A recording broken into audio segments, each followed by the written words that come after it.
విదురుడు ఉద్ధవునితో శ్రీకృష్ణుని గూర్చి ఇలా కీర్తిస్తున్నాడు.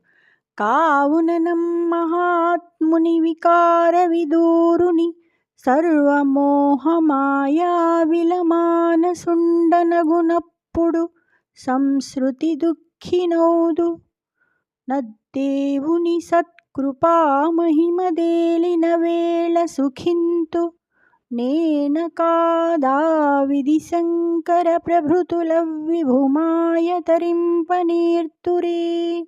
కాబట్టి ఎలాంటి మార్పులకు లోను కాని ఆ మహాత్ముని యొక్క మోహమాయలతో నా మనస్సు కలుషితమైనప్పుడు లౌకిక భావంతో దుఃఖితుడనవుతాను.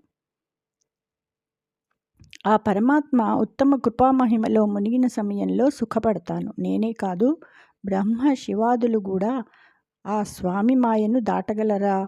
ఆ మహాత్ముని కరుణ వెల్లివిరిసిన క్రీగంటి చూపుతో లభించిన విశిష్ట జ్ఞాన దీపంతో నాలో ఉండే సమస్త దోషాలు అనే అంధకారం తొలగటం వల్ల నా మనస్సు శ్రీకృష్ణుని అధీనం కావటం వల్ల తత్వాన్ని ఎల్లవేళలా చూస్తుంటాను. జై శ్రీ